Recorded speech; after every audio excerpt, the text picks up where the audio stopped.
to have the audience spill up from the floor and start to fill the upper reaches of the hall. So it's wonderful to have you here tonight.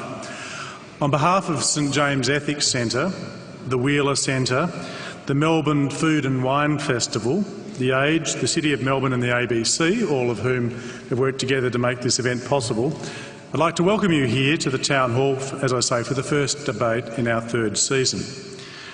Tonight we are gathered on the traditional lands of the Kulin Nation, and I wish to acknowledge them as the traditional owners. I'd also like to pay my personal respects to their elders and to the other elders of other communities who might be here tonight. My name is Simon Longstaff. I'm the Executive Director of St James Ethics Centre, and I'm delighted to chair tonight's debate. Now, I should mention that later on in the proceedings there will be an opportunity for you within the audience to contribute to the debate, speaking for up to a minute for or against the proposition, if you're minded so to do.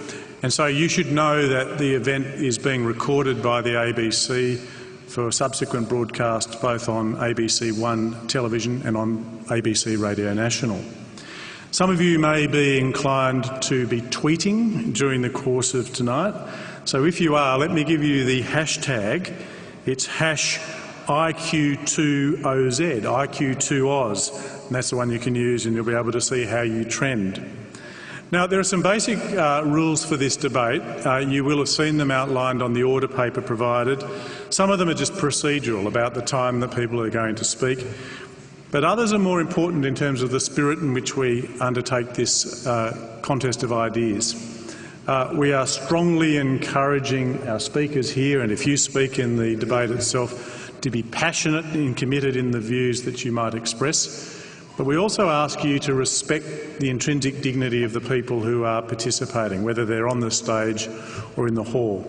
It's about having respectful disagreement, even though that might be passionate in tone.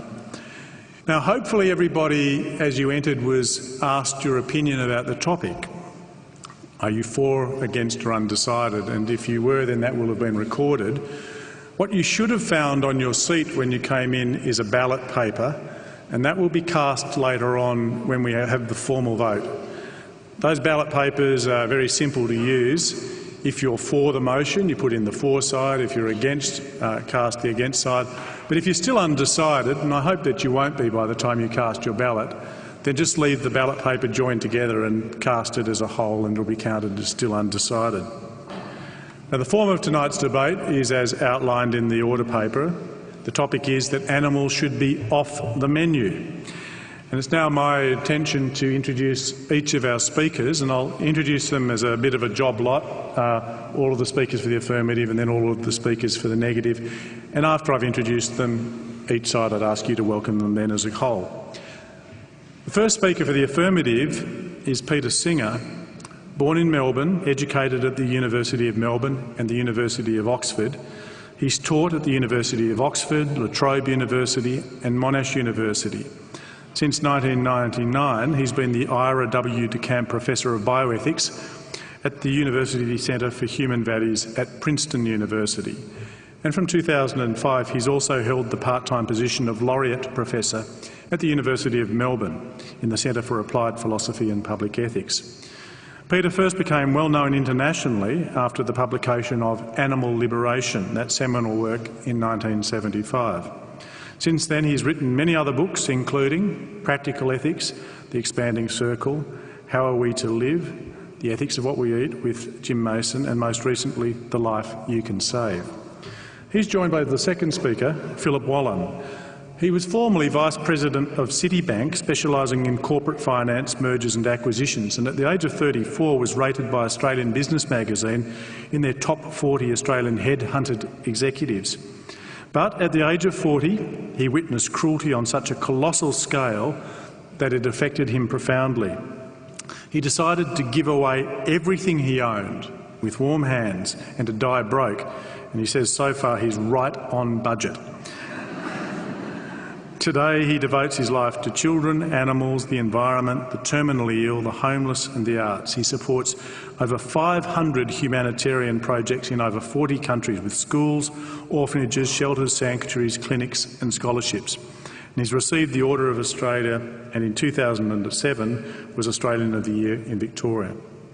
And finally, joining the team for the affirmative is Veronica Ridge, a senior editor at The Age, who's currently editing the Life and Style section of the Saturday Age.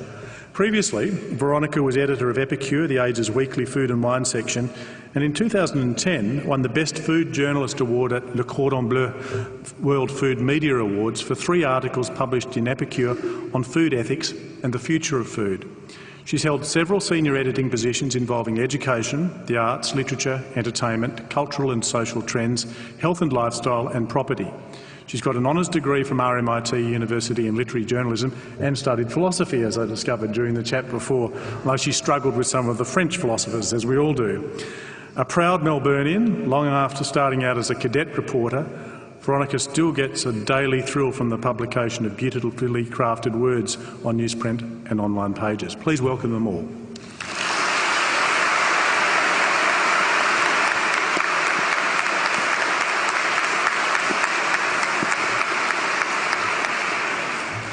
The team speaking against the motion will be led off by Fiona Chambers, a lecturer at Marcus Oldham Agricultural College in Geelong. She holds a Diploma of Applied Science in Agriculture, specialising in animal health, nutrition and genetics, and is undertaking a Master of Animal Breeding Management at Sydney University.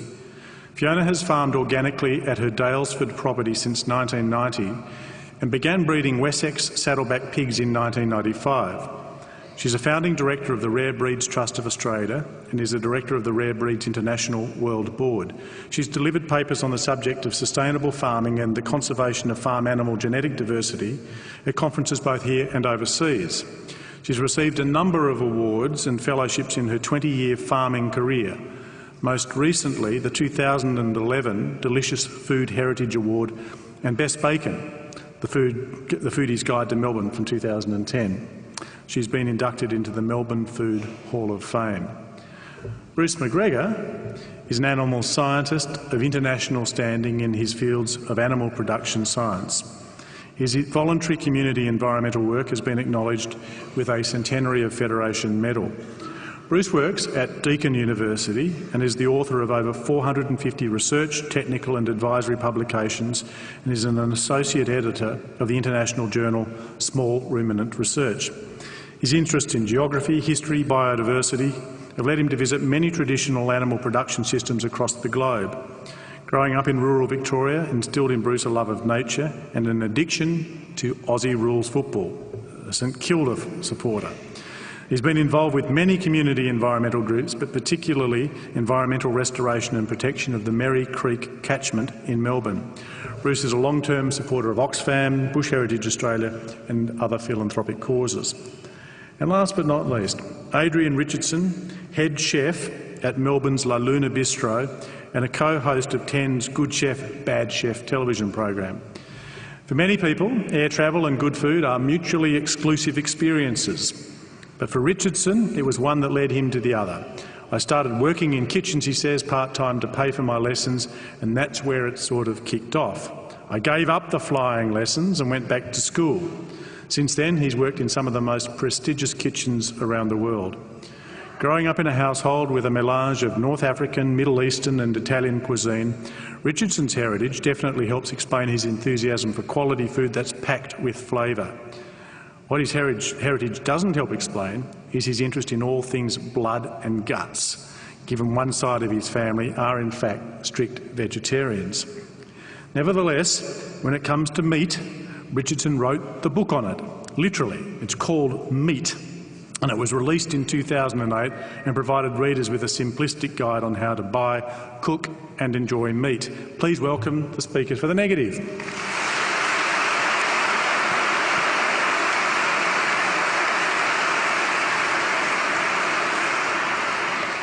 Ladies and gentlemen, the proposition before this House is that animals should be off the menu.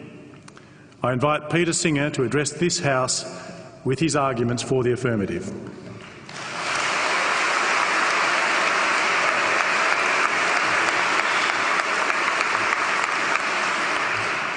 Thank you very much. It's a great pleasure to introduce this topic on behalf of the team that I'm leading. I think we will show you convincingly that animals should be off the menu. We'll do this by ranging through a number of different issues. Briefly, we'll speak about health. We'll speak about the best use of the food we produce. We'll speak about environmental questions. We'll speak, of course, about animal ethics. And we will also, particularly Veronica Ridge, will tell you that with animals off the menu, it doesn't mean that you can't have delicious food to eat. So that is essentially our case, and we are, to echo what Simon Longstaff just said, passionate and committed about this topic.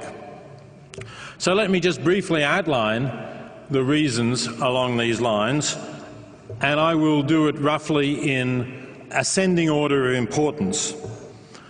In other words, I'll leave the most important, which for me is the ethical argument, to the end. So firstly, health.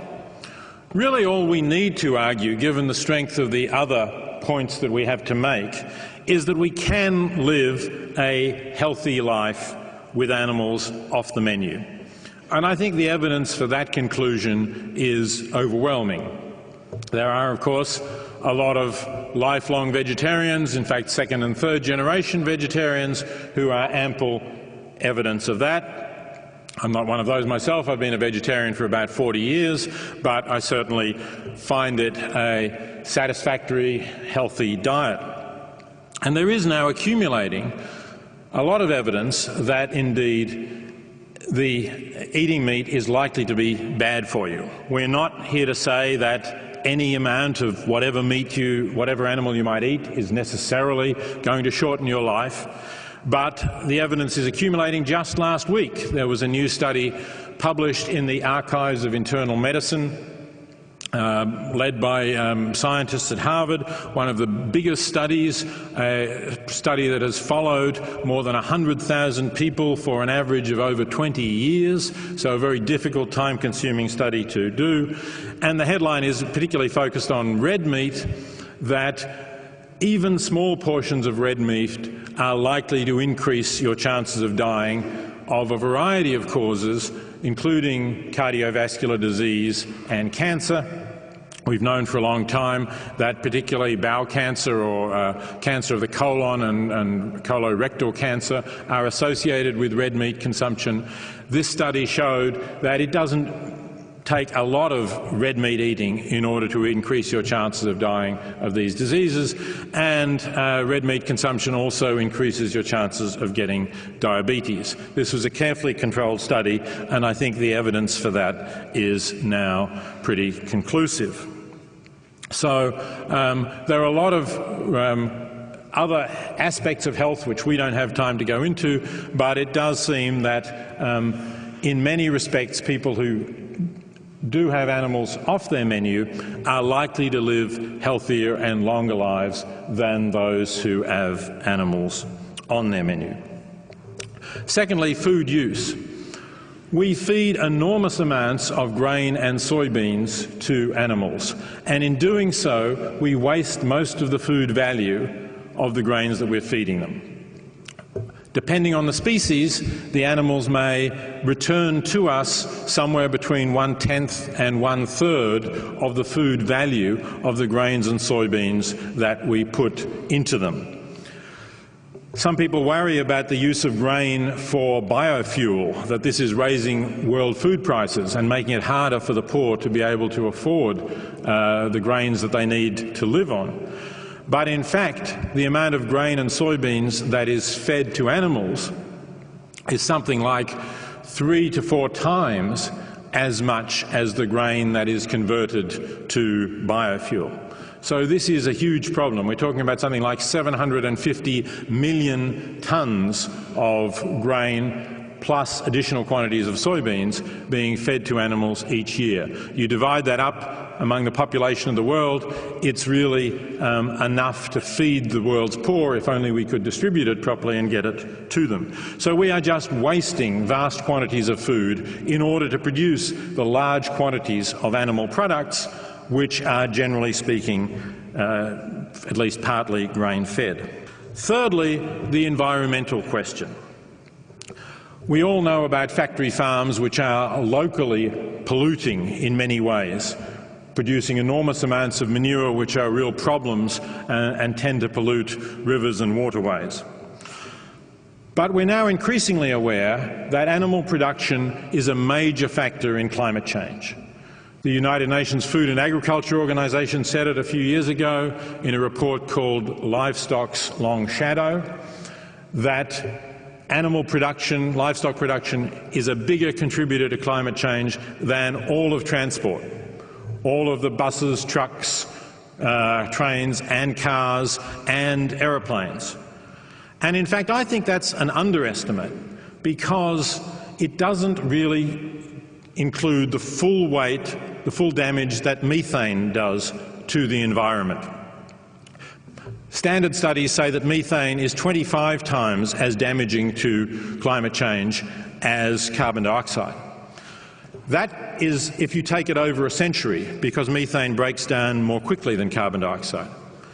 But if you think that we really need to slow climate change, not just in the next century, but in the next 20 years, before we reach what Tim Flannery has called the tipping point, when it gets too late to prevent climate catastrophe, then methane over 20 years is 72 times as damaging to the environment as is carbon dioxide. And animals, particularly ruminant animals, produce large quantities of methane. And it doesn't help if they're on grass. Some people might think that if you have your cattle out on grass, they're not grain-fed, it's environmentally more friendly. Well, as far as climate change is concerned, sadly, and I say sadly because I do think it's a better life for the cattle, but sadly it's actually worse.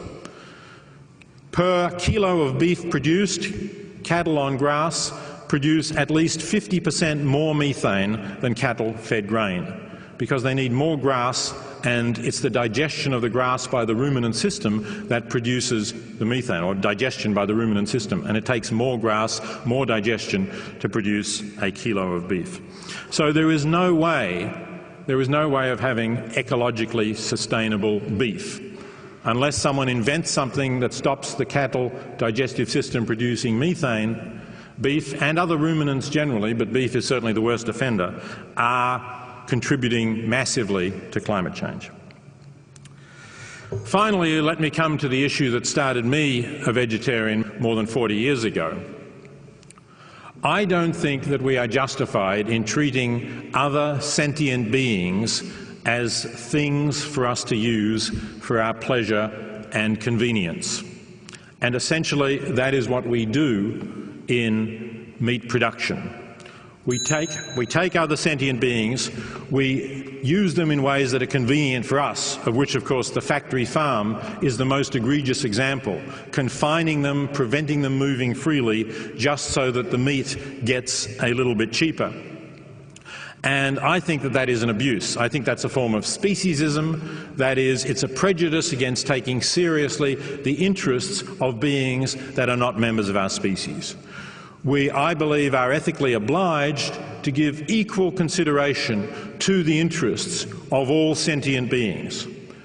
Now, I don't say that that means they have equal rights with us. They obviously don't have the right to vote. They don't have the right to freedom of speech. That doesn't make sense. But given the interests that they have, interests in not feeling pain, interests in satisfying their basic instincts and desires, then I believe that we should give the same weight to them being able to live that kind of life as we would give to our own interests in living a decent life, and that is precisely what commercial meat production never can do. Thank you.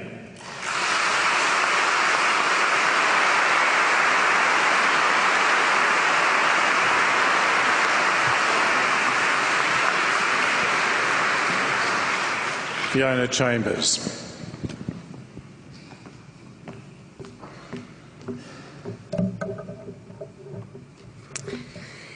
A mere 15 species currently account for over 90% of global livestock production.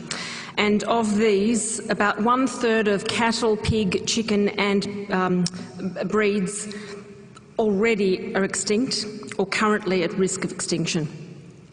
To take these animals off the menu would move them from being at risk of extinction to being extinct, and extinction is forever. This would be an ecological and food security disaster. The irony is that in order to save these breeds and species, we do have to eat them, a paradox that exists because of symbiosis. That's an interaction that occurs when different organisms live in close proximity and association together, and typically to mutual advantage. So, for example, when a bee takes nectar from a flower, in payment for that, it transports pollen to other flowers to fertilise them. When an animal leaves a pile of dung on the ground, all the bugs come out from underneath and take that and use that pile of dung. Have we really come so far that we've forgotten the most basic laws of nature? I'm arguing tonight that animals should remain on the menu on an ecological basis, and I refute the statement that they should be off the menu.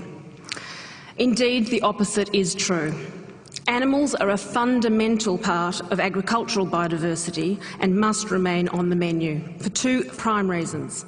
Firstly, animals are a vital link in the global ecology and as such are inextricably linked with the environment and the future of our food. And secondly, because they serve many important social, cultural, as well as biological functions. Animal welfare and sentience, however, are not, I believe, at the centre of this debate. Ecology is, and we ignore that at our peril. Far from being the ecological vandals they're made out to be, they fulfil a number of ecological services. They work in biologically diverse ecosystems that have evolved over thousands of years of evolution and domestication in partnership with humans. And at the heart of this relationship is the building of soil. Bacteria live in that soil. In a single gram of soil, there are billions of bacteria, and there are an estimated 60,000 species alone.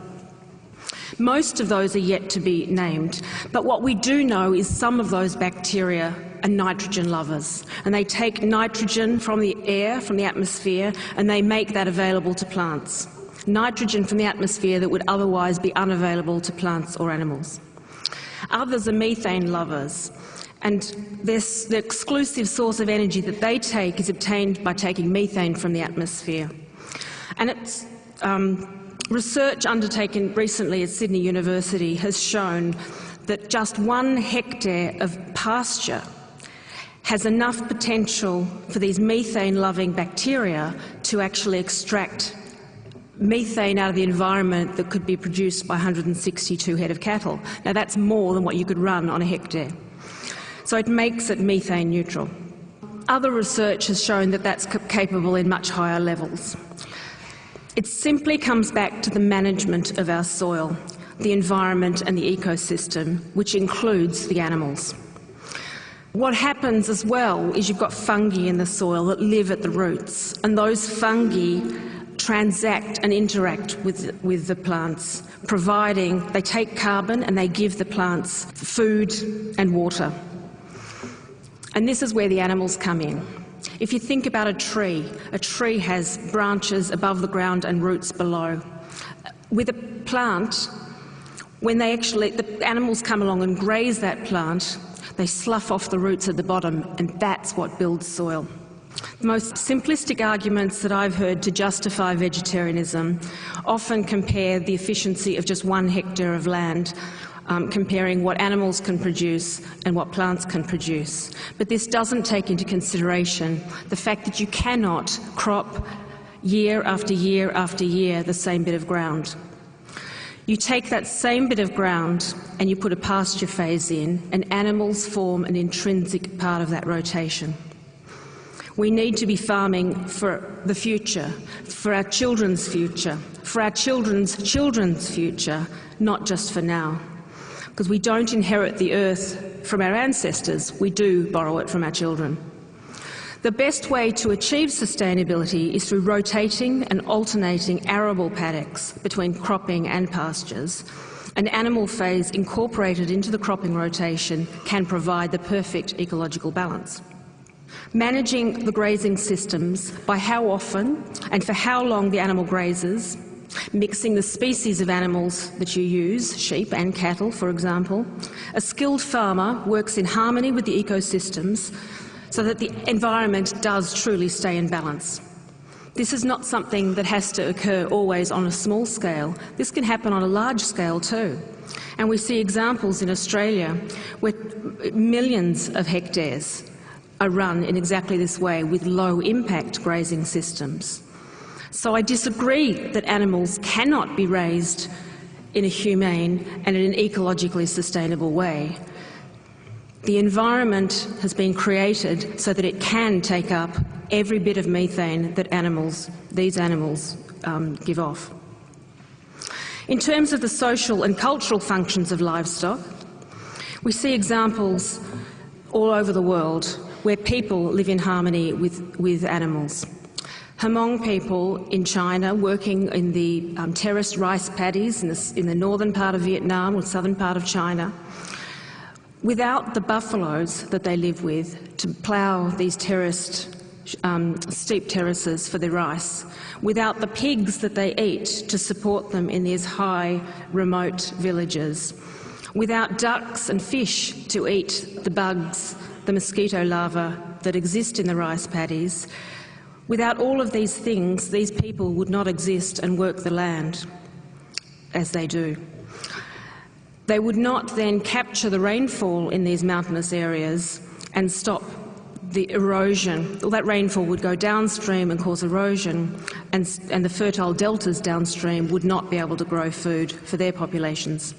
Ecological farming is the key. In 1543, Copernicus first suggested that the Earth revolved around the Sun and not the Sun around the Earth.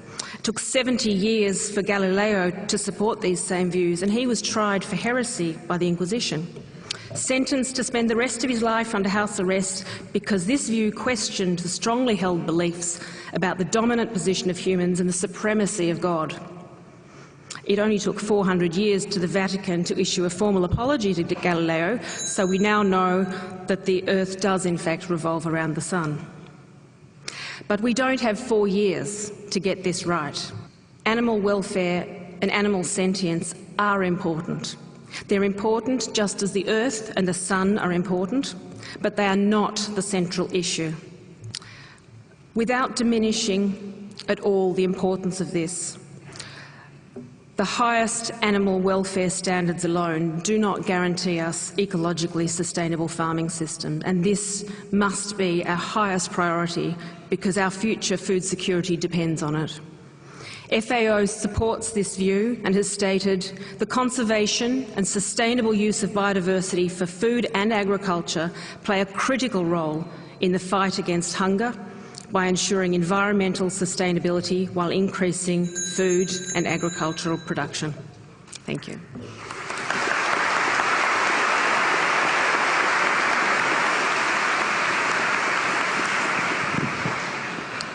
Philip Woolen.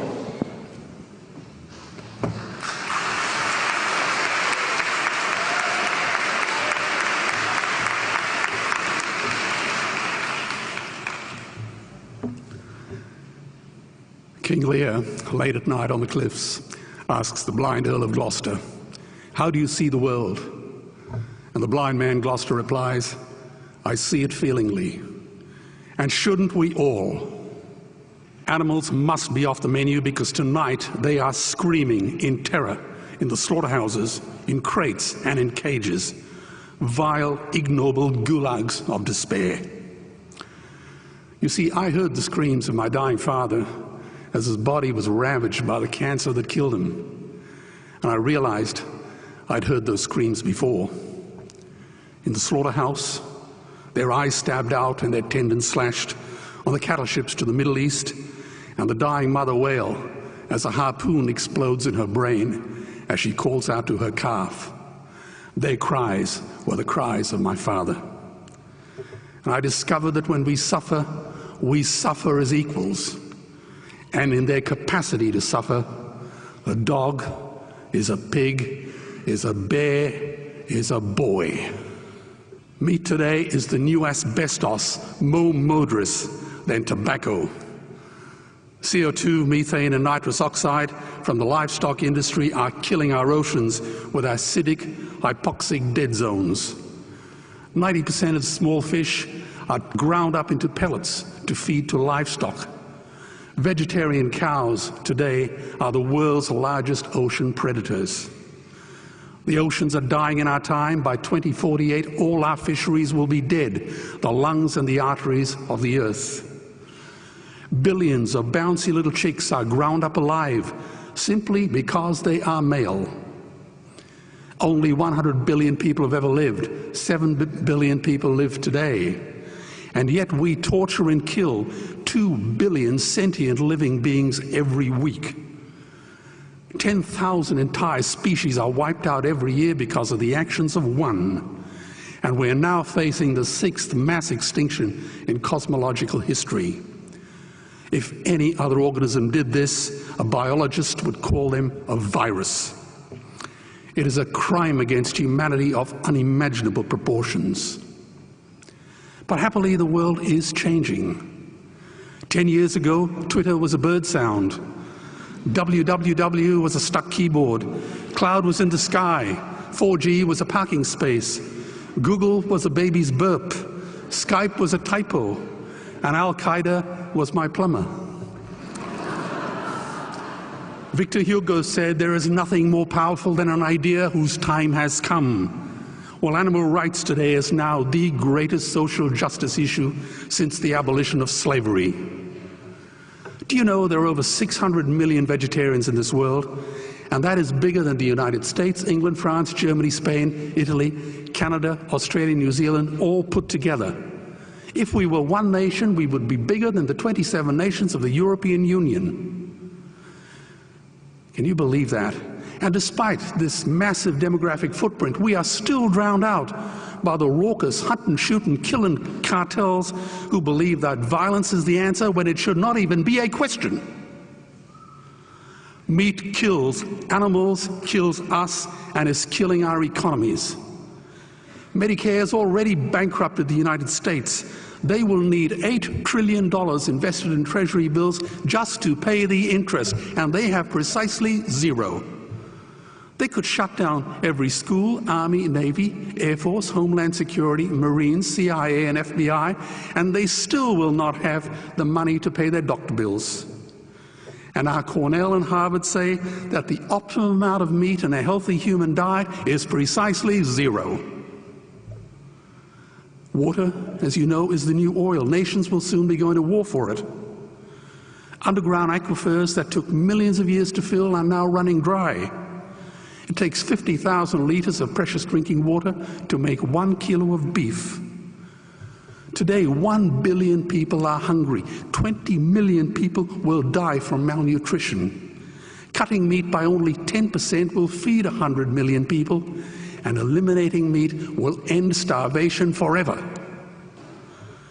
If everyone ate a Western diet, we would need 2 planet Earths to feed us. We've only got one, and she is dying.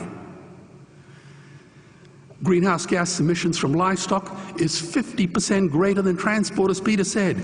Cars, trains, buses, ships, lorries, the whole lot. And as I travel around the world, I see poor countries who sell their grain to the West while their own children starve in their arms. And the West feeds it to livestock so we can eat a steak? Am I the only one who sees this as a crime? Believe me, every morsel of meat we eat is slapping the tear-stained face of a hungry child. When I look into her eyes, do I remain silent? The earth can produce enough food for everyone's need, but not enough for everyone's greed.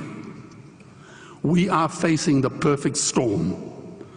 If any nation had developed weapons that could wreak such havoc on the planet, we would launch a preemptive military strike and bomb it back into the Bronze Age.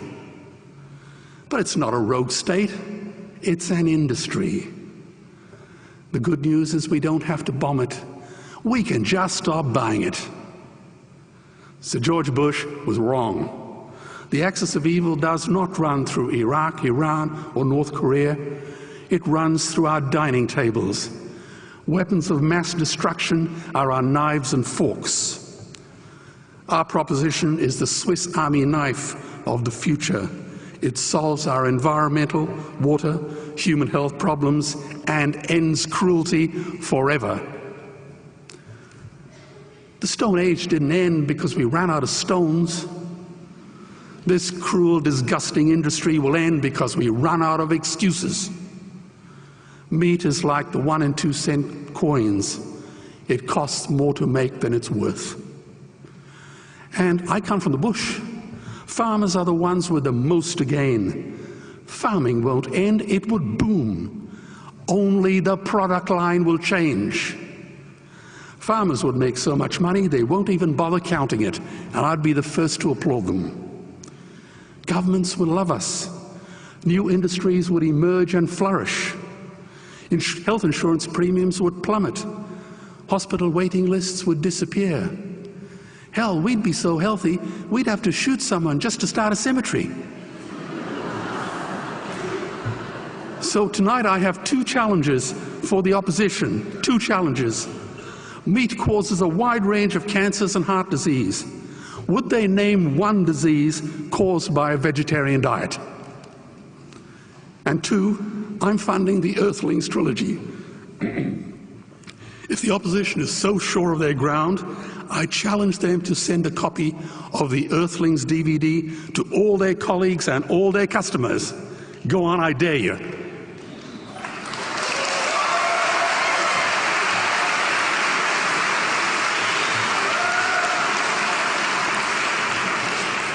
Animals are not just other species, they are other nations, and we murder them at our peril. The peace map is drawn on a menu. Peace is not just the absence of war, it is the presence of justice. Justice must be blind to race, color, religion, or species. If she's not blind, she will be a weapon of terror. And tonight, there is unimaginable terror in those ghastly Guantanamos we call factory farms or slaughterhouses. Believe me, if slaughterhouses had glass walls, we wouldn't be having this debate tonight. You see, I believe another world is possible. And on a quiet night, I can hear her breathing. Let's get animals off the menu and out of these torture chambers. Please vote tonight for those who have no voice. Thank you.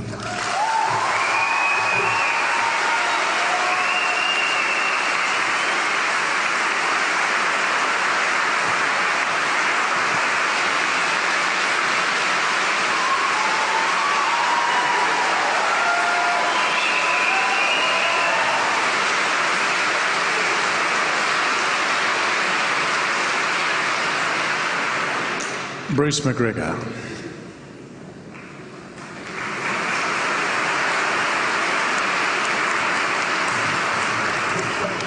Well, I'm on a hiding to nothing, aren't I? But being a St Kilda supporter doesn't really matter. There are 2 main points that I shall put against the proposition that animals should be off the menu. And these relate to human society and ecological sustainability. It's easy for us all to go and visit places where there are people who have animals on the menu, and if you're in any doubt, just pick up a Wheeler production called the Lonely Planet Guides. And in the Lonely Planet Guides you'll find directions to find Mongolian pastoralists who milk goats and horses, people in the Andes who use llamas to carry their goods, Tajik women who cook bread on fires fuelled by dung, and Japanese and Chinese fishers who use cormorants to catch their fish to feed their families every day. Arguing that animals should be off the menu threatens the food security and livelihood of at least 2 billion people. In relation to human societies, there are 3 points which I wish to make. Firstly, taking animals from the menu will actually remove a vast amount of not only meat, but also milk and milk products such as yogurt and cheese, often essential items in the diets of vegetarians.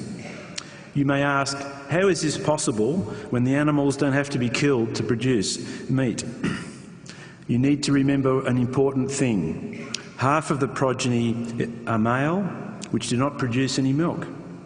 And for efficient milk production systems, most males are grown to a suitable size and sold or used for meat, and only a very few are kept for breeding.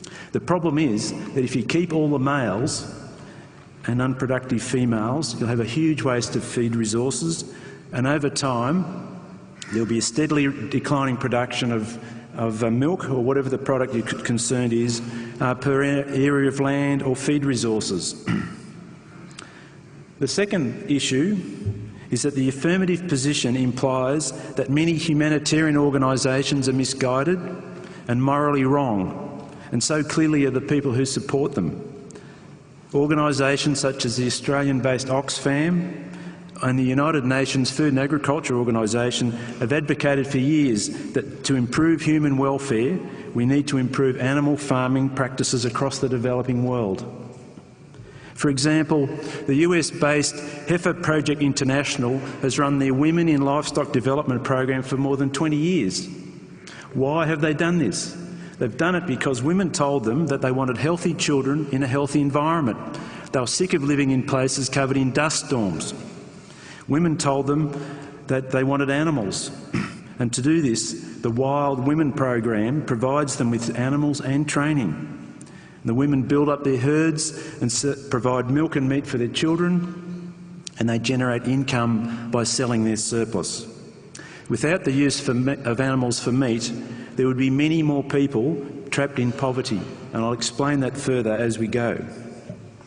The third point is that animals are also very important in many traditional economies as they are used as a bank and represent people's families' wealth and inheritance. This is underwritten by the value of the animal as meat. Livestock such as chickens, rabbits and goats are sold when these people need cash for cash transactions.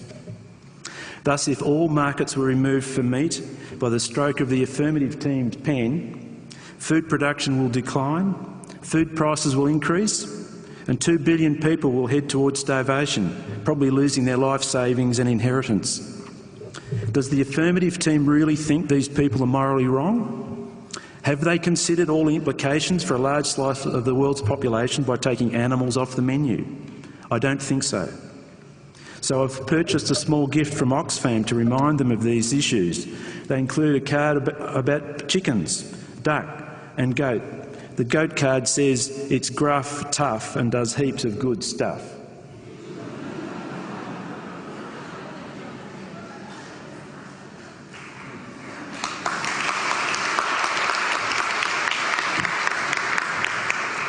Now, the relevance of that is related to the three ecological points I wish to make.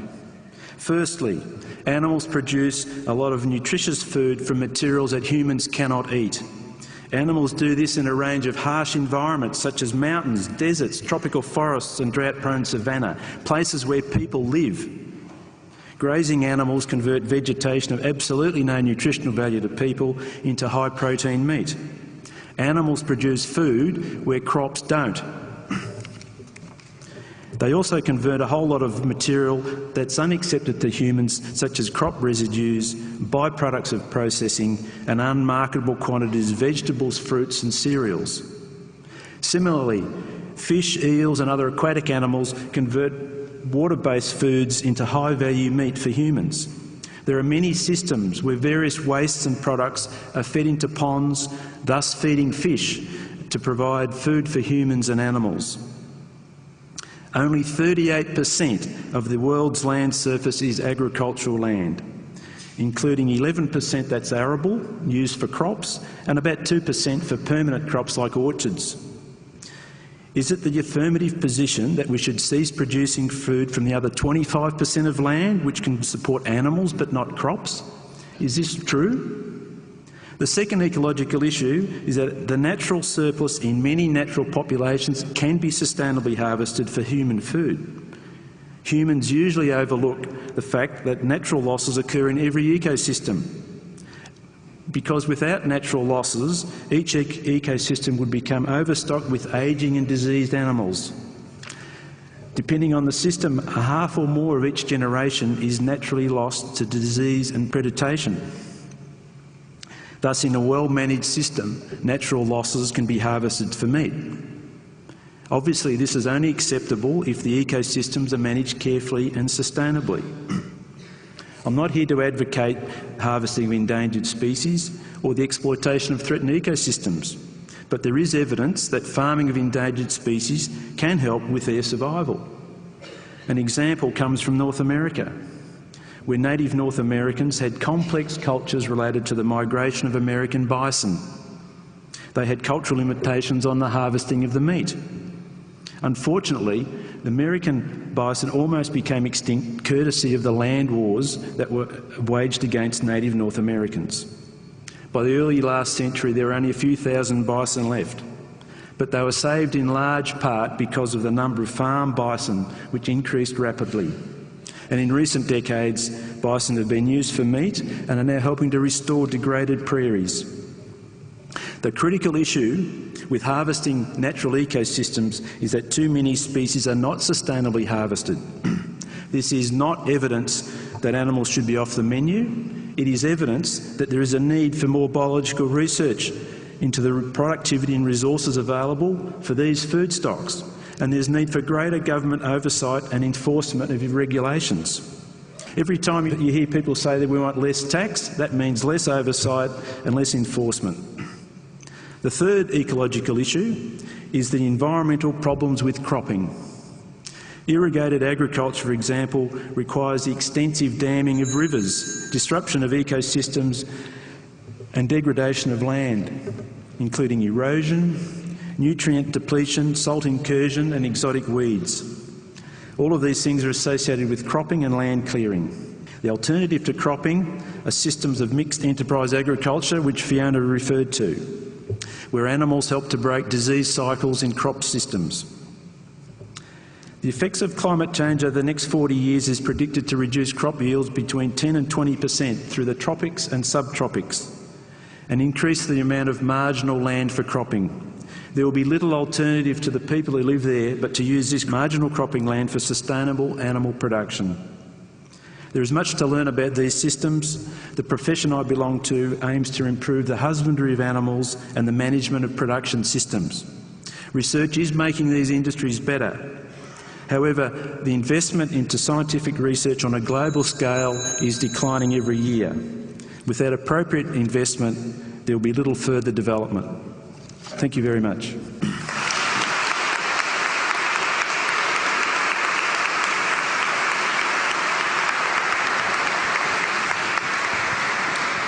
Veronica Ridge.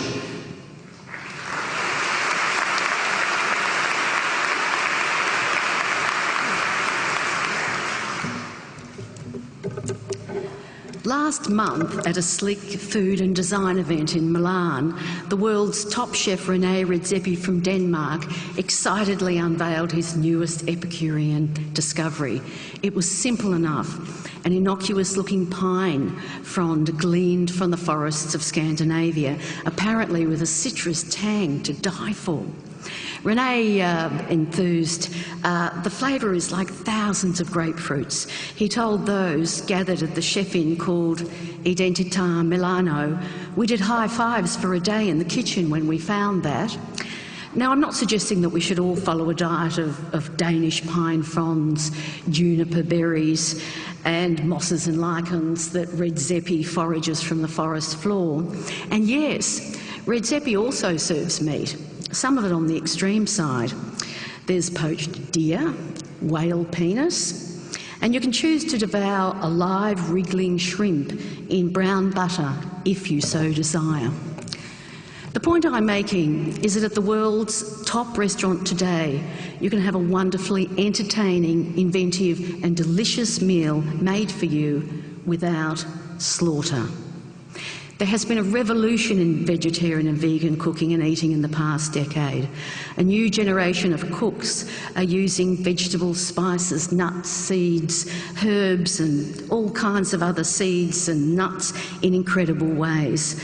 Gone are the mung beans and bland wholemeal pies that accompanied the whiff of 1970s hippiedom. In fact, much of the pleasure and excitement in eating today is this new wave of vegetarian and vegan food that follows an ingredient-led locavore agenda.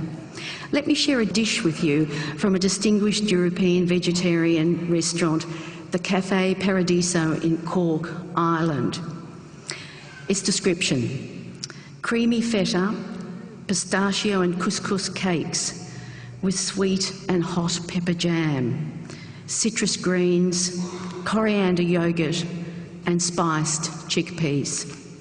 Vegetarian degustations you can get here at Jacques Raymond, Vue de Monde, the Royal Mail at Dunkeld, at the Lake House at Dalesford are among the finest that you will find anywhere. Jacques Raymond's latest vegetarian degustation menu has 9 courses that build in texture, richness, flavour and drama as each is served.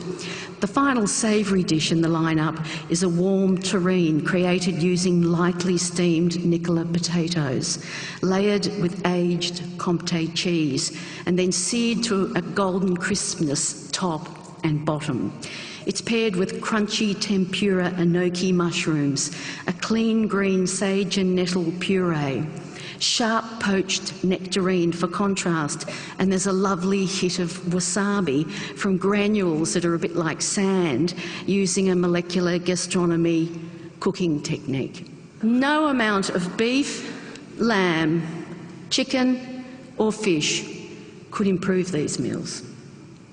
The same goes for vegetarian and vegan food from Melbourne's ethnic cuisines: Indian, Lebanese, Japanese, Mexican, all cultures that celebrate delicious and healthy animal protein-free dishes, and they have shown us how to do it. Recipes.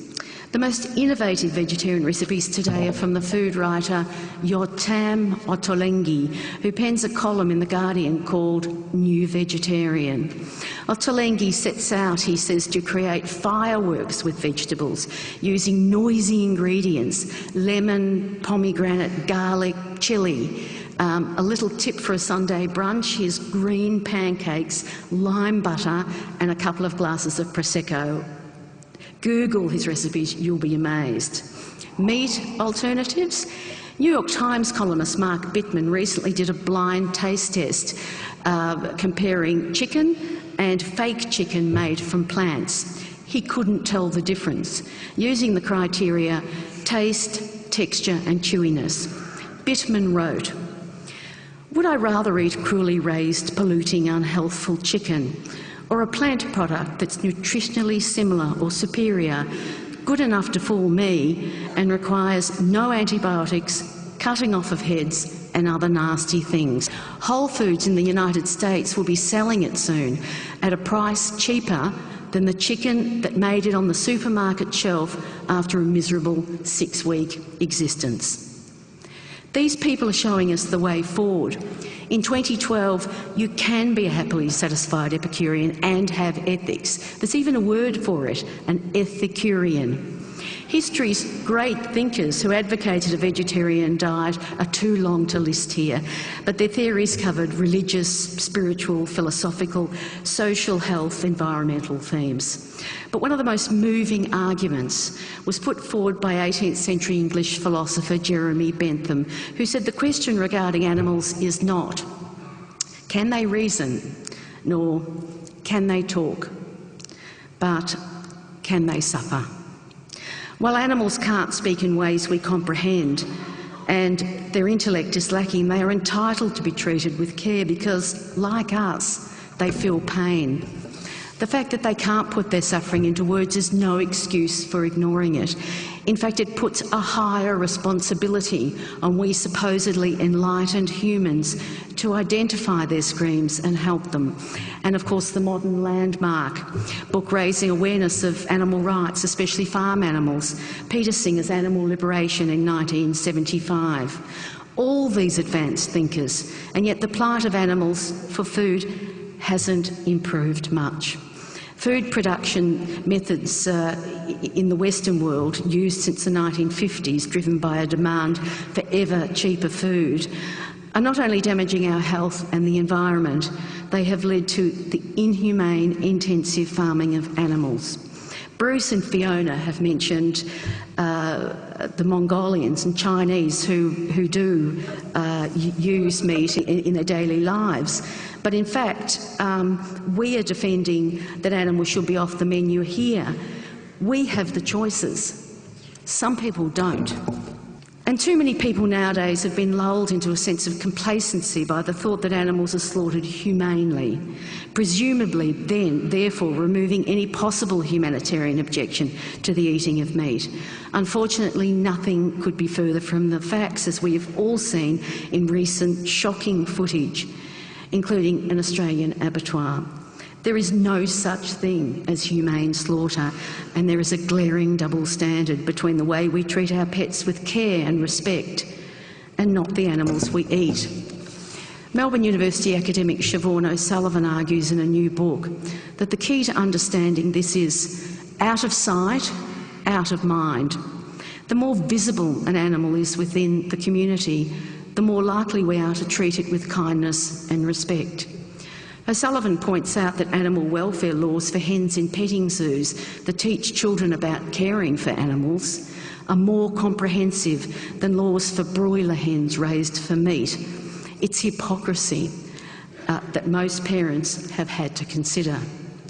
Sadly, lab and meat animals are out of the public view, and industrialised agriculture perpetuates concealment at almost every level of production. I conclude that the avoidance of pain and suffering of any living being should be the main consideration when making culinary choices.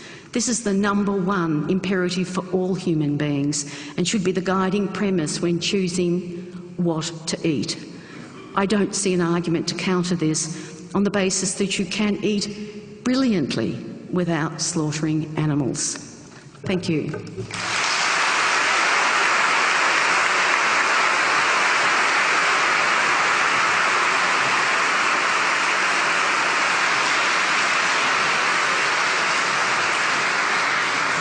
Adrian Richardson.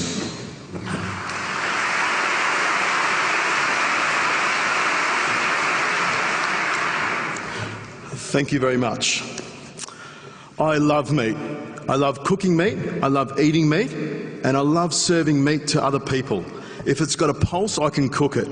And there are plenty of people here tonight that have eaten my moist, juicy, tender beef.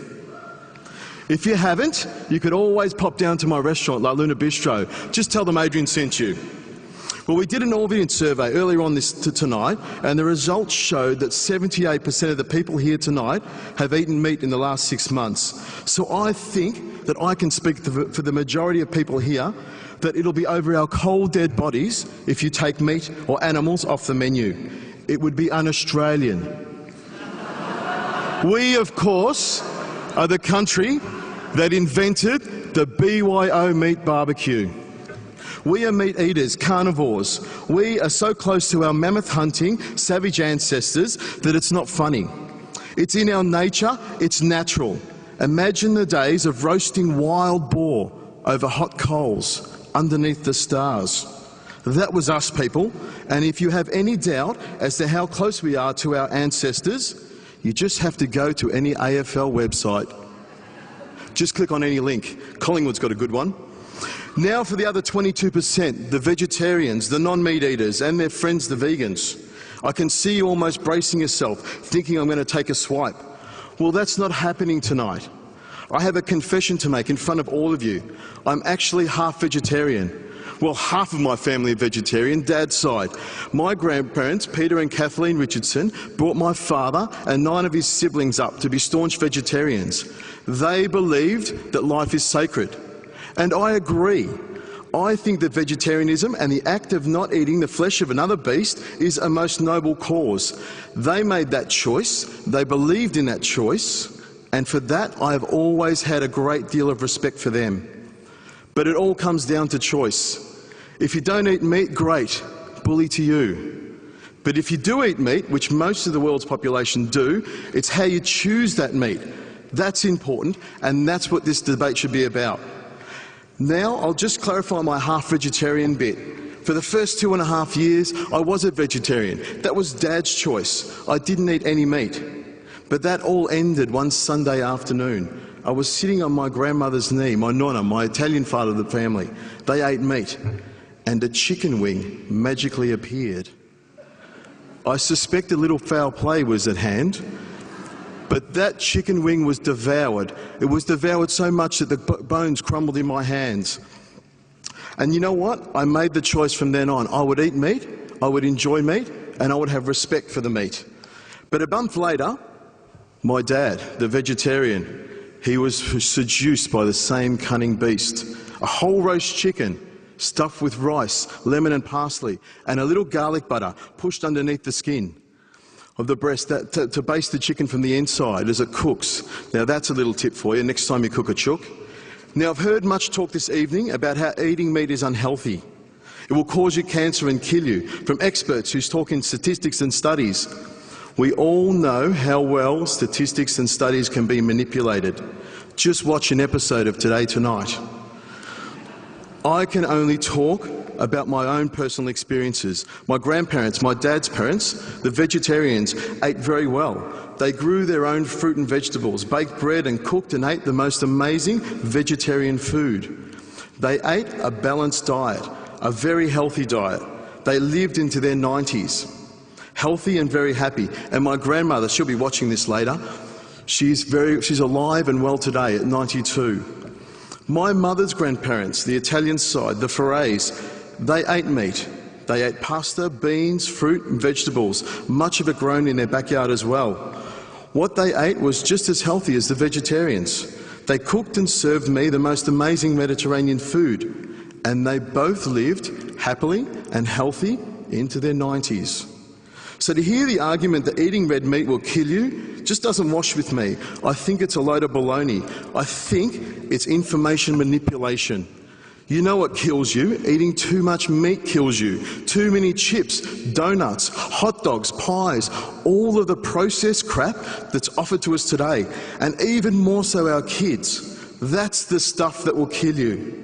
We need to eat a balanced diet, and a balanced diet means that meat doesn't have to be eaten at every meal. Just by having a few meat-free days and eating lots of green vegetables is a fantastic start. And by doing only these two things, we can have a huge impact on the planet and our bodies. I have to also include this for the ladies and my wife. Chocolate is also part of a balanced diet.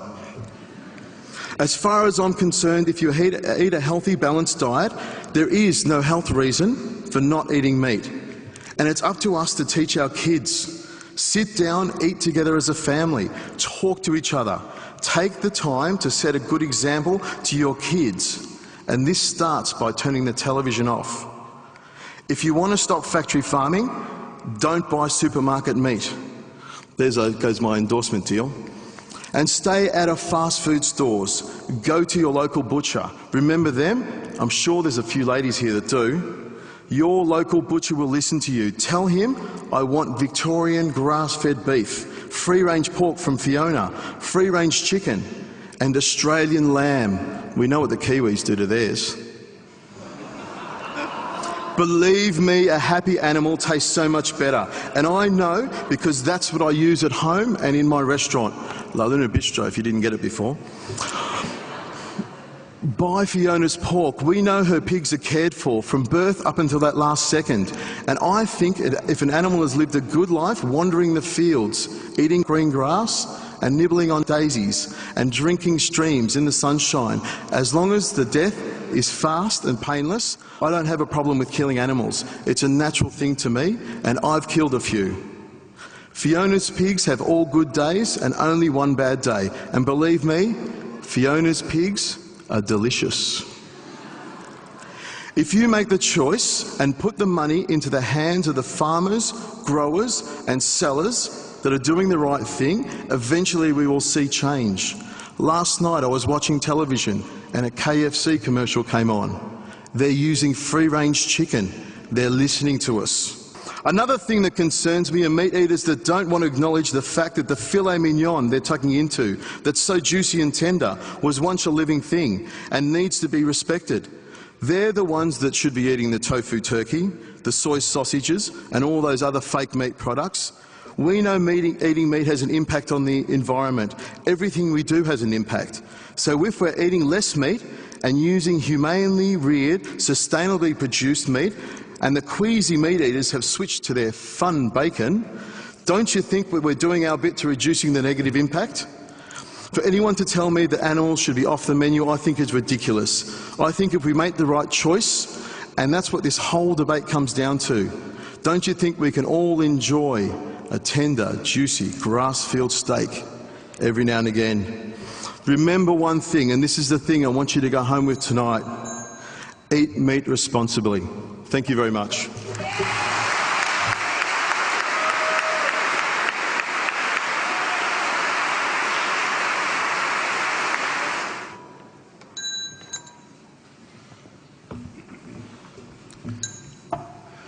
Well, ladies and gentlemen, you've heard the arguments from our 6 speakers, and in a little while you'll be able to cast your vote. But before you do, there's an opportunity now for people in the audience themselves to contribute to the debate.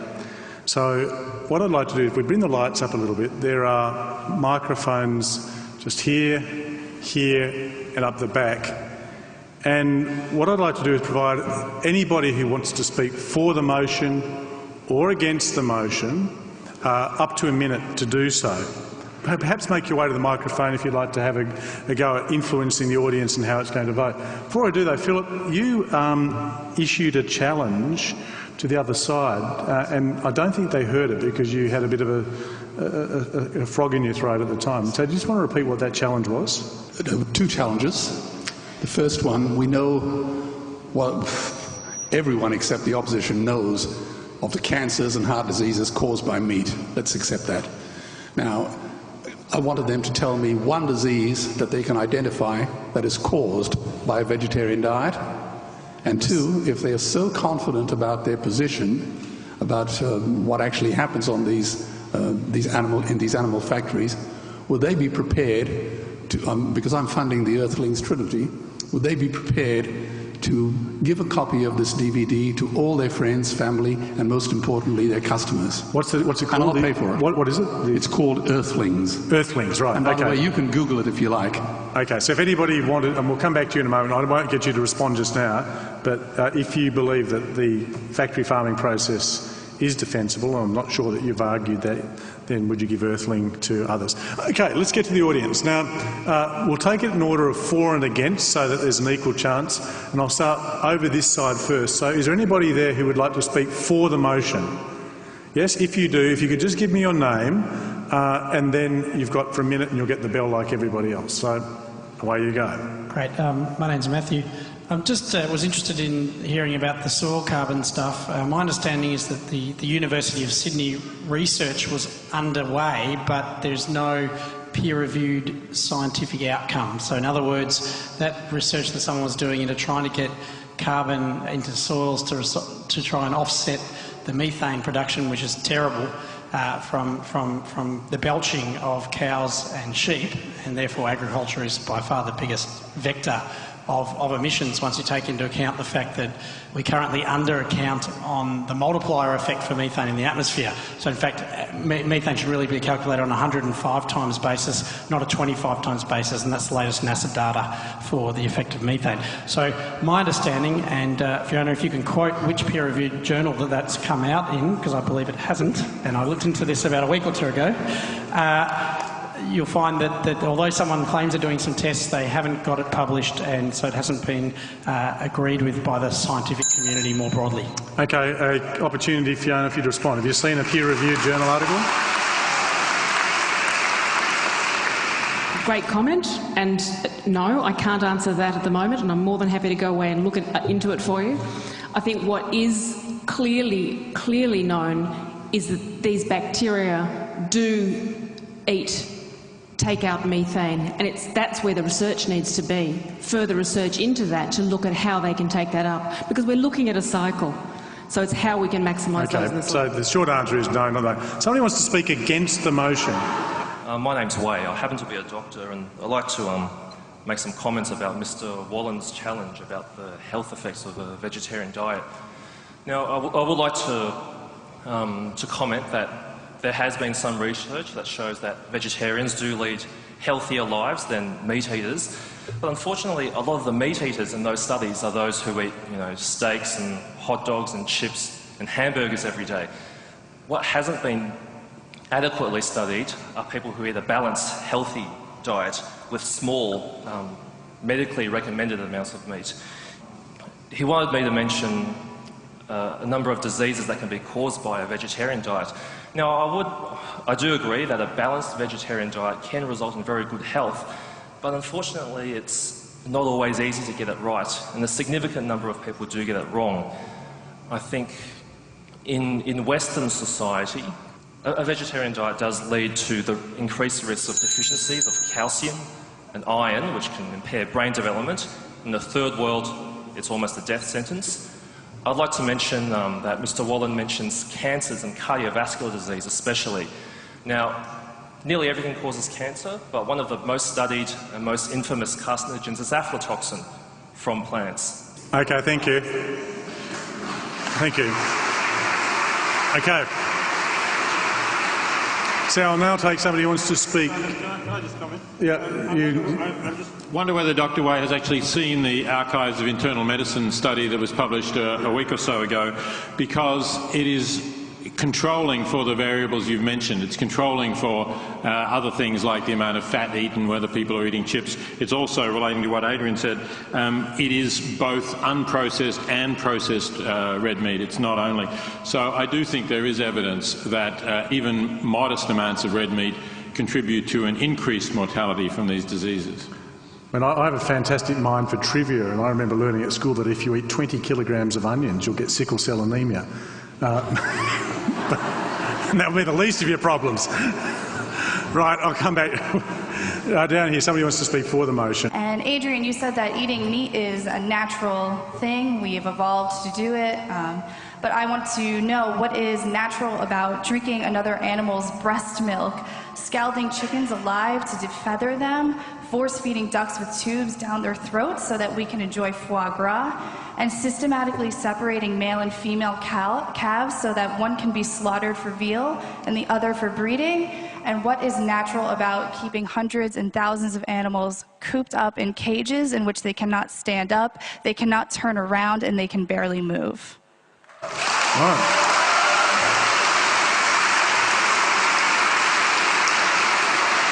Adrian. Well, what you pull out is the worst stuff that's going on in the meat industry. I don't use foie gras, I never have and never will. I use free-range chickens. That's what I like. Now, it's about doing the right thing, and I don't think, you pull out all this emotive language, and it's wrong, some of this stuff. And if you're worried about veal and, geez, it's horrible to, we shouldn't be eating veal and we shouldn't be killing baby cows, don't eat milk and cheese. Take it off your menu. You're the ones that can control this. That's what it's all about. If you don't want to eat these things, don't buy them, and the people who are providing it will stop doing it. They'll start growing soya beans or whatever else you choose. Okay. Is there somebody down here who would like to speak against the motion? Yes, you come forward then, you take priority. Thank you. My name's Michael O'Neill. I actually raise rare breed cattle in a very ethical manner, so much so that Fiona Chambers actually sells them through her farm shop. My question is for the 4 team. The third speaker highlighted a number of dishes that leading chefs here and internationally all serve, and held them up as a paragon of vegetarianism. Over half of them contain dairy products. One of the principal arguments with the 4 team is the cruelty aspect and the ethics of meat production. The dairy industry is possibly one of the most unethical industries.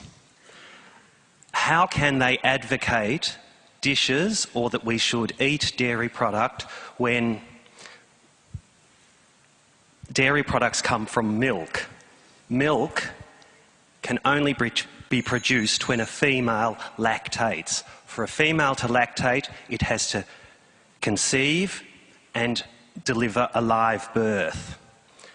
What happens in the dairy industry is that the progeny is taken from the mother so that the mother can produce obscene amounts of milk. I think we've got the point, so thank you very much for that. Now, if there's anybody from the dairy industry, you can have a say in a moment. Who wants... This was really directed to you, wasn't it, about your dairy included recipes? We don't agree with using dairy products either. I could have given you a vegan example for every example I gave you there. We were looking at, my argument was the slaughter of animals and the inhumane treatment of animals. If there'd been more time, I would certainly have gone into the mistreatment of animals in the milk industry and the dairy industry, and I could have given you 1,000 recipes that any of these restaurants would have served. Are you arguing against dairy with the same vehemence as you would against the meat industry? Yes, I am. Right, okay. Somebody who wants to speak for the motion from up the back. Is there anybody up there that's waiting to speak? I've just got a couple of points that I want to address from the side speaking against. The first one is that I felt like the actual moral issue of the sentience of the animals themselves wasn't really addressed by the side speaking against, and when it was the last speaker, sorry, I forgot your name. You mentioned that if you do see the moral issue of eating sentient beings, then eat less meat. But for me, that's on the same spectrum as not eating meat at all. It's just probably taking less action. Another issue that I found with your arguments was one of you mentioned human superiority and certain thinkers having different ideas on the kind of speciesist view that humans have had throughout history. I found that kind of ironic, considering I think that's the debate that we're having right now, is, you know, how important we are as opposed to the rest of the other beings that we live on Earth with. And I feel as though the bringing up certain cultures in other countries is kind of a form of cultural relativism, where you kind of remove yourself from the moral dilemma and excuse it because it is a different culture. Okay, thank you. Just hold that. We'll come back to you in a bit later. We'll get a few more people. Somebody who wants to speak against the motion? Yes, down here. And then we'll take one for the motion from over there. Yep. Hi. Just putting aside sort of the actual consumption of meat once it's... or the consumption of animals after they've been slaughtered. If it's no longer an economical situation where we are eating meat, then what do you actually imagine happening to those animals? Would they, I mean, what is the ethical argument behind that? So it's really, what's the alternative for animals if they're not going to be eaten in the world of this thing? Again, hold that, we'll come back to that. And a speaker for the motion down here. Yep, I have a question directed at, is it Bruce in the middle? Bruce? Hi. All right, Bruce, I'm a Yank, and I was delighted when you mentioned one of my favorite species of animal, which was the great American bison. And I think you'd be interested to know that it wasn't that the great American bison was driven down to a few thousand in number. They were driven down to 27 in a number. And the reason that the great American bison were driven near extinction was because of the cattle industry. And the reason that Native Americans were driven off their land was to make room for the cattle industry.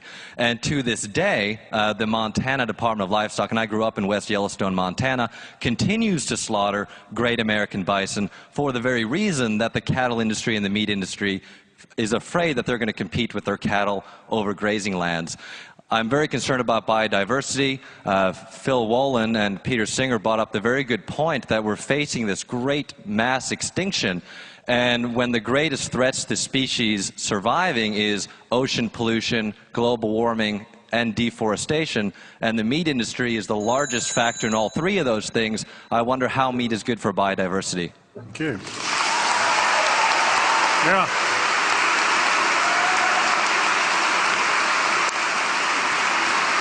So let's start off with animal sentience, Fiona, which I know you wanted to say something about. I was going to firstly respond to the speciesism side of things, because why limit it to a sentient being if we're not going to be speciesist? My point was that bacteria and fungi are by far the biggest determinants for us going forward, and we're just completely ignoring them because we're so human-centric and so sentient being-centric. That was my argument. Right, okay, well that's something. Now, do you want to say anything else about sentience? Anybody? Yes, Bruce. A comment about this, because if people need to eat something to live, and we're making a choice between eating live plants and other things. So the argument that's been put to you is that we shouldn't eat sentient animals, but we're allowed to eat plants, which are living things. So you need to really get your ethics clear here about what you are doing as a biological organism, which actually you depend on bacteria in your gut actually to digest most of your food anyway. So you're going through a different process altogether. So we need to be clear what the questions are, and the question that we were asked to debate was that animals should be off the menu, not for us, off all the menus. It doesn't say off our menu or you know, Peter Singer's menu, it says off the menu. Thank you. Now, let's go to a couple of things that were put. One question was about, coming from the floor, Philip, which I think you wanted to answer, was in relation to how should the animals that are no longer going to be eaten, how are they to live? And then I want to, perhaps Peter wants to come in. Let's take this as a serious question about whether or not one's ethical concerns should extend beyond those of other sentient beings to other forms of life, other orders of being. How should we think about that? So, Philip, you have a crack at the first one. You ask, what are we going to do with the animals that we've already got sitting on Earth with us right now? Those animals came into being because their parents were artificially inseminated. They were produced in a factory, an animal factory. All we got to do is turn off the factory. What about just talking about the dairy industry? How did the cows were actually artificially inseminated? So that's a big piece of it. In fact, of the 70 billion animals that are killed according to the FAO every year, 50 billion of them are poultry. And so let's assume, however they come into existence, yes, the cages are thrown open, the pastures are made free range, and the animals wander the world. What happens to them? They're not going to overrun us. You know, let's face that. How will they fare? I'll cut you a bit of slack. I'll let you eat all the animals that are already sitting in the factory farms. Just stop producing any more, okay? Okay.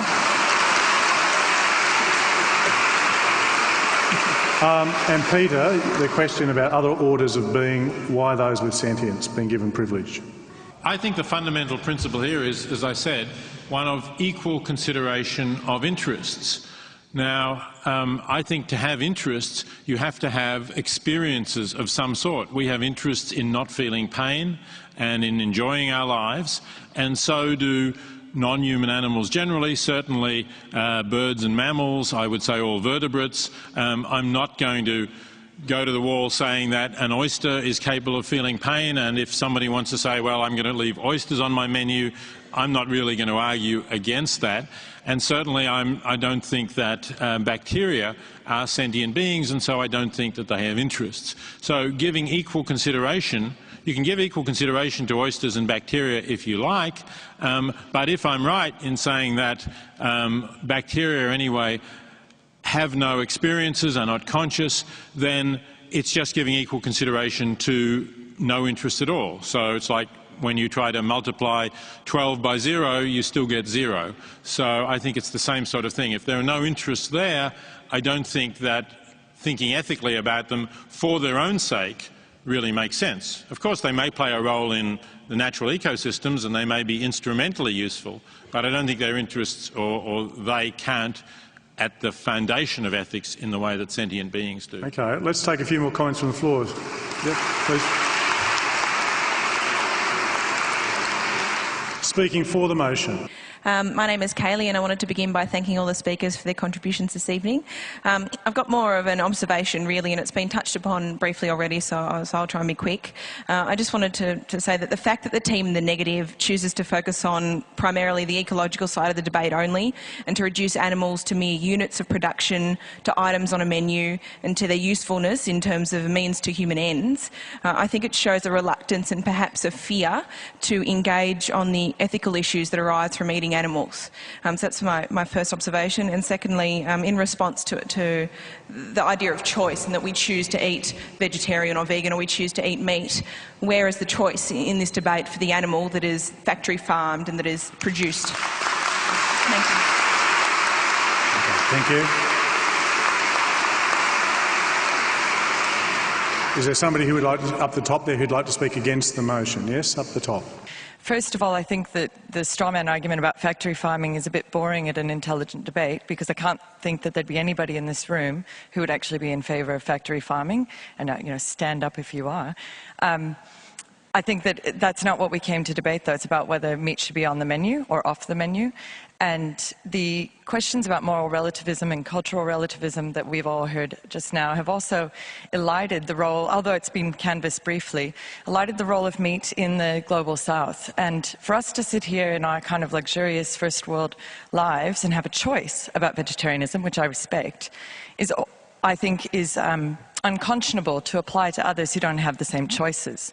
And so if you're going to take the moral position, you need to be very careful about whether you're taking that position for others whose best source of nutrition might be the family pig that's in the field nearby, that's part of their agroecological system. Okay, thank you.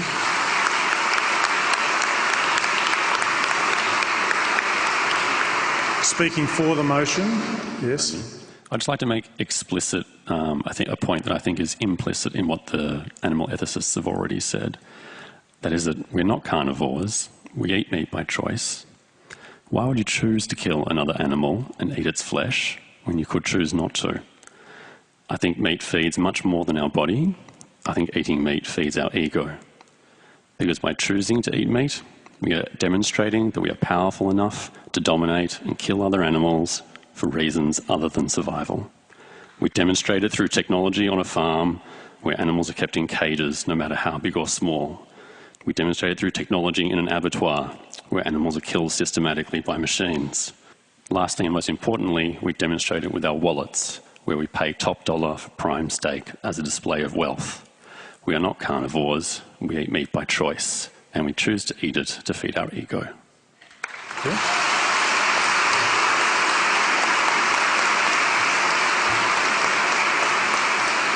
Anybody down here who wants to speak against the motion? Yeah. First, I guess a question for Veronica. Did you know that Yotam actually also eats meat and is a meat eater, and that his second book, Plenty, was all about vegetarianism, but in the sort of foreword of the book, he actually talks about the fact that he enjoys eating meat, and that perhaps some people here aren't aware that one of your pin-up chefs, etc., is actually a carnivore. Are you aware of that fact? I'm very aware of it. Yeah. He's made it very clear for many years that in fact he is a meat eater, but he's also a very inventive food writer, and that's why he was employed by The Guardian at a time when the readers wanted clever, exciting vegetarian food. But I'm certainly aware that he does eat meat. It's, the point I'm making is that his vegetarian recipes are really clever and creative and well worth looking at. Okay, so you've got 32 seconds to go. 32 seconds. Okay, I guess question for all those on the force side. Have any of you bought a wool suit or wear leather shoes now in the last sort of 6 months? I'd like to answer that for me. Yep. Many years ago, when I'm a merchant banker, I jetted around the world like some big shot, and my favorite food was filet mignon and lobster, a fact of which I'm so profoundly ashamed. Today, I don't consume any animal products. The shoes that I wear, my belt, even my watch band have no animal products in it. And I can now look in the mirror in the morning with a clear conscience.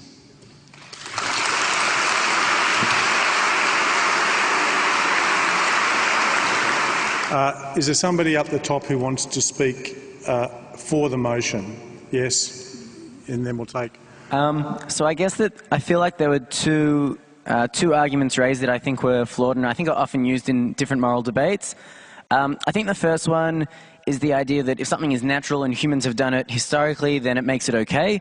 While this is maybe an intuitive thing that people like to nod their heads to, I think that, you can take, for example, the idea that women, naturally are supposed to raise their young kids just by the fact of breastfeeding. But today we have ways to go around that in the 21st century, and it allows women to enter the workforce, it allows women to do a whole range of things. So I think that just because something's natural, if we can choose to transcend it, and that gives people or sentient beings a better life, then I think that we should. I think the other important issue is that often it's talked about the fact that people lose their jobs if something's changed, or the implications that will have on workers. And I think, as you can see with things like with the slavery industry, when that was first proposed to be banned, the amount of jobs lost was something considered, and I think that that should never really be a factor or a large factor, because ultimately as society changes, jobs in different areas will be lost. But for massive things like billions of animals a day, that shouldn't influence our actions more than the billions of animals that are killed. Thank you. Okay, and just to be, because people have been waiting, I'll take the first speaker on each side here. You'll be the last two speakers, so I'm sorry for those who've missed out, but we need to do it. So one speaker each from this side, and you can sort it out amongst yourselves. The rest, I'm afraid, will have missed. So, yes. I do not believe that it is appropriate to kill animals and put them on a grill and then smother barbecue sauce all over them, because how would you feel if that was you, or your child, or your sibling, or even your mother? How would you feel if that was you? It's just treating animals a different way because they cannot talk, and their only defence is simply the people who are vegetarian. Okay. And the final floor speaker will be this gentleman. I wish to respond to many claims made by those saying, those who are on the against side. But I think it all is summed up by the fact that in many things in life we have a win-win situation, and this is one of them. There's really nothing to be weighed up, and the idea that there is something to be weighed up usually is generated by those who profit from the thing that is causing the suffering, and that is certainly the case here. In terms of being natural to eat meat, well, I'd advise someone to try, if they can, to attack and bite a cow or another animal using only what they have now, their so-called eye teeth. Without tools, you can't do it.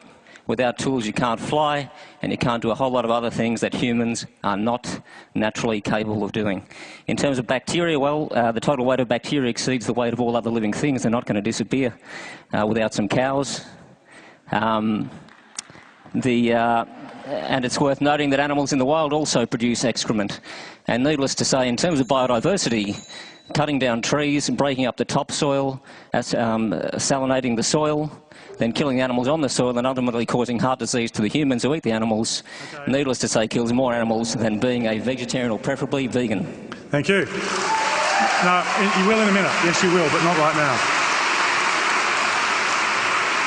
All right, two things are going to happen now because of the time. One is that people with ballot boxes are going to be coming forward to collect your votes. It's really important that you find your voting ticket, because what you cast now by way of your ballot will determine the result of this argument.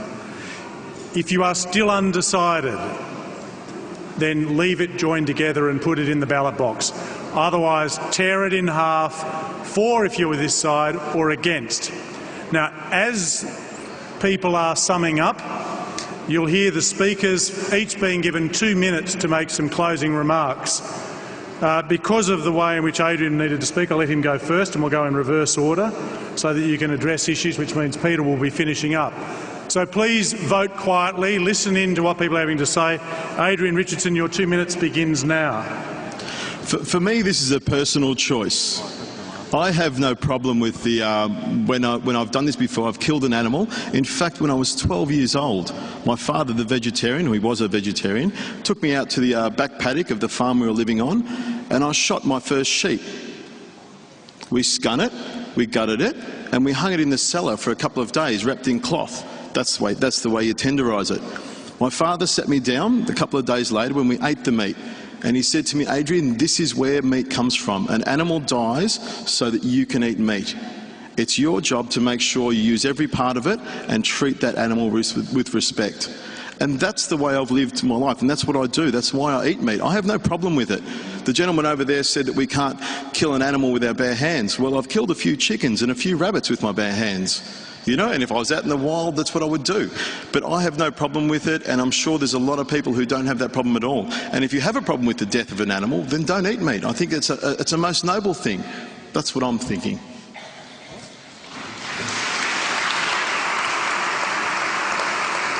Veronica, you'll be next. You've got 2 minutes. I'd also be interested in, Philip, just to give you some warning, one of the arguments that was put on the thing that from the floor was that this is not about factory farming, and I'd like, if you could, when you make your comments, to remark on if there was no factory farming, would that in any way change your view? So just to have that on notice. Veronica, your 2 minutes begin now. Okay. I was the editor of Epicure for 4 years, and in that time I watched the expectations of readers and the quality of vegetarian and vegan food increase to the point where it became exciting and clever. These days, vegetarian food is delicious, whether we're talking about more sophisticated Epicurean dishes or staples that can be flavoured with plant-based proteins, pulses, seeds, nuts, spices and herbs. Plant products, I believe, provide us with the necessary nutrients a human needs, and research certainly shows that conclusively that it's healthier than a meat-based diet and better for the planet. The demand for ever cheaper food has led to the inhumane factory farming of animals. With this as the basis of my argument, I believe the avoidance of pain and suffering of any living being should be the main consideration when making culinary choices. Food should be a celebration. It unites families and nourishes the soul. It is one of the ways we can tell people we care about them.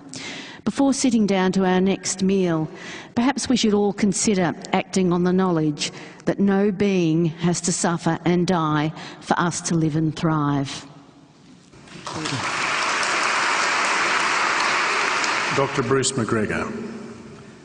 Yes, I think it's important to remind members of the audience that crop production, which involves the ploughing of ground, completely destroys biodiversity. But take note that when a place has been ploughed up for years and years to produce any crop, there is no biodiversity left. It's also important to remember that irrigation systems destroy biodiversity and river systems. So that, again, using irrigation for crop production is a problem. An example of another sort of production system is soybean production in Brazil, where large areas of the Amazon rainforest are being destroyed to produce soybeans.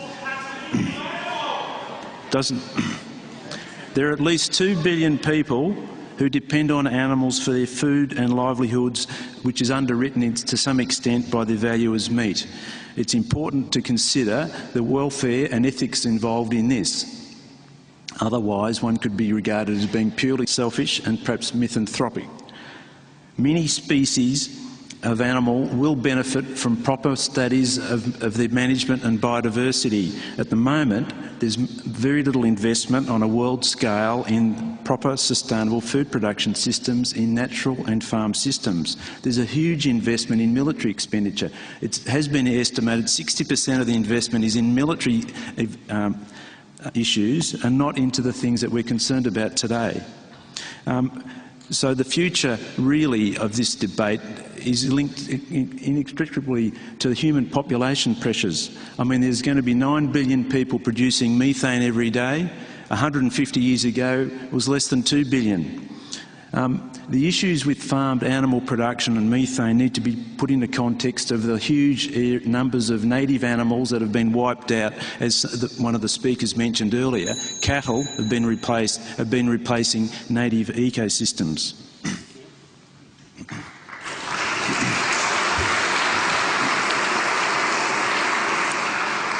Philip Woolen. Simon, I'll answer your question as long as it doesn't come into my response time. Okay. It'll only take me a couple of seconds. Yeah. I completely disagree with factory farming.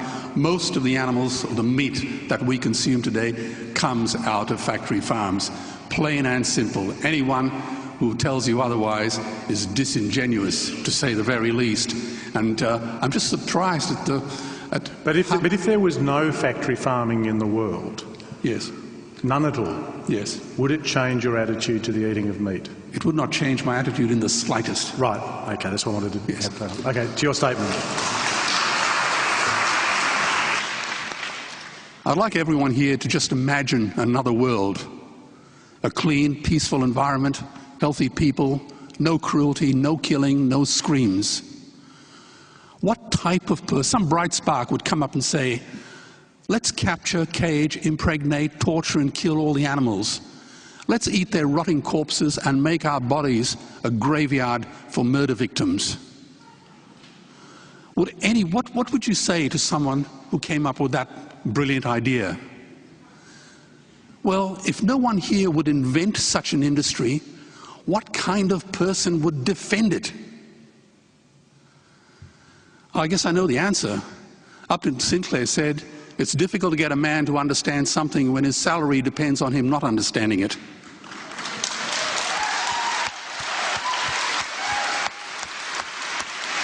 Now, during this debate, while we've been having this debate, 30 million animals have been murdered. So, as I say, I was a meat eater until I saw the atrocities committed against these powerless animals. Cruelty, if inflicted on a puppy or a kitten, would have landed the offender in prison for a long time. But if it's on a factory farm, it's okay. See, as I traveled around the world many years ago, I realized there were hundreds of animals I didn't eat. Dogs or cats, bears or bats, horses or hamsters, rosellas or rats. I ate none of them. So I simply added 5 animals to the list: cows, sheep, chickens, pigs and fish. I've never felt better. So, I would say feeding a child meat is tantamount to tossing him a pack of Marlboros. The last sentence of Scott Fitzgerald's book reads, so we beat on, boats against the tide, drawn back ceaselessly into the past. I ask you, are we to live forever in a sick, smug and cruel past? The brutes and the bullies have been Goliath, but David is coming. Maybe he's in this room, maybe he's one of you. And if not you, who? And if not now, when?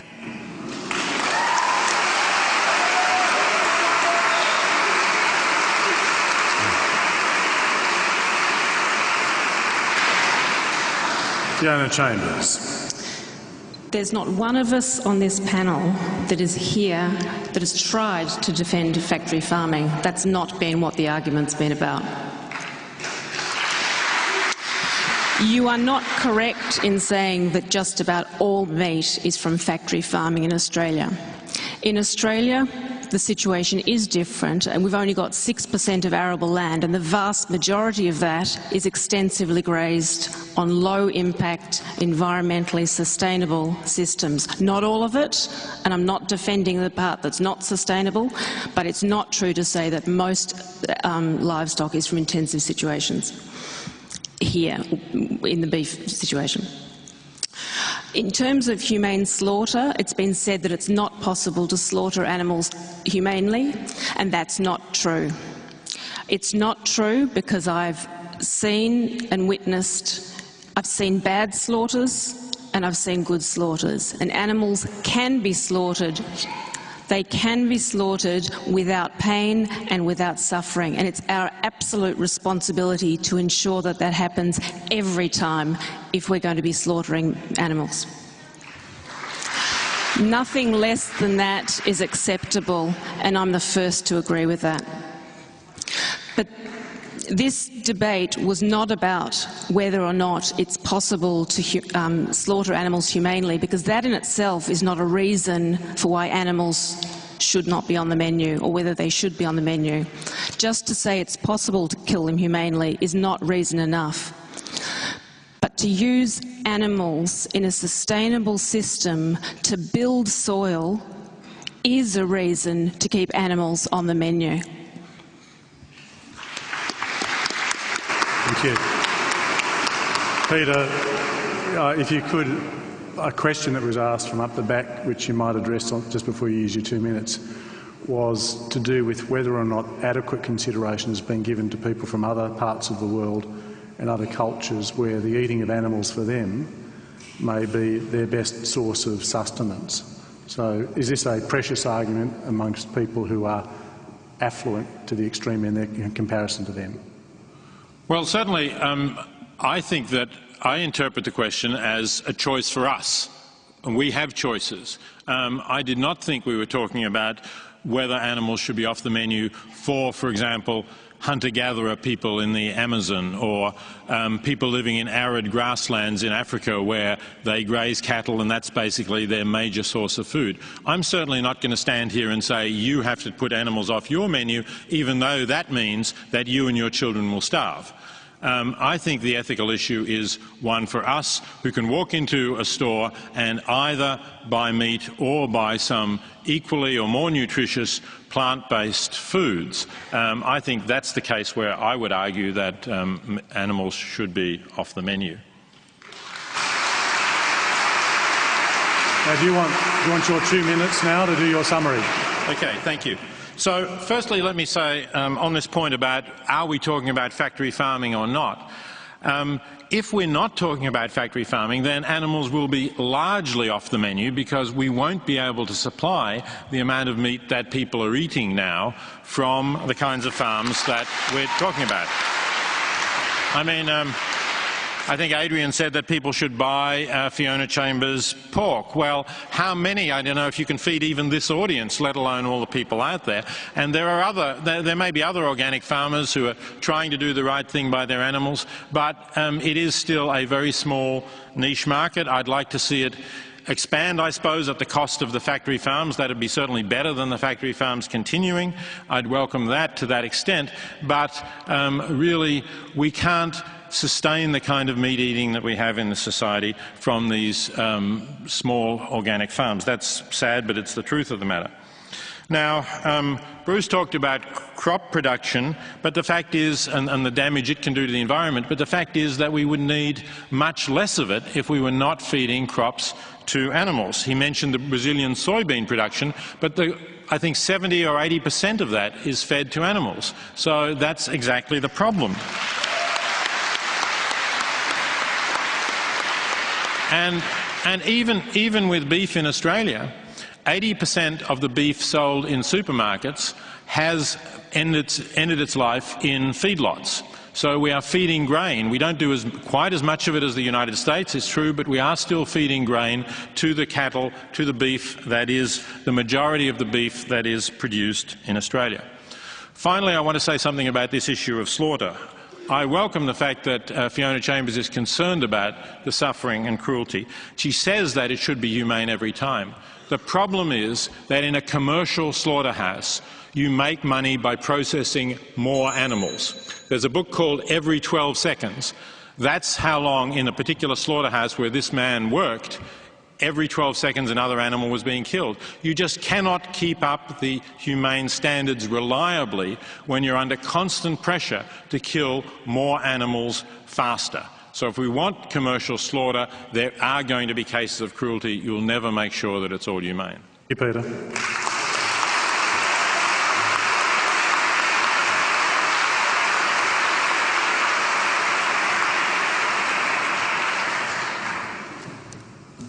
Well, I have the tally of the pre-debate poll and the votes you just cast there, but before I open up the envelope and see what's happened, I'd just like to thank a few people. To our partners here, the people from the Wheeler Centre who brought us all together, fantastic people from the Melbourne Food and Wine Festival. I'm sure many of you are here because of their advocacy for a discussion about this topic. The staff and management of the Town Hall, the volunteers who've conducted this ballot, all of them out there busily counting, the editor and management of The Age, who are a partner we've had now for 3 years, the Mayor, Alderman and officers of the City of Melbourne, the Managing Director and staff of the ABC and our supporters, AMP. The next debate is on the topic and it's on the 8th of May, that freedom of speech is overrated. And I suppose it's a hard argument to advance given what we've been doing tonight. But before I even give you the results, whatever the result is, would you join with me in thanking Peter Singe, Fiona Chambers, Philip Wallen, Bruce McGregor, Veronica Ridge and Adrian Richardson.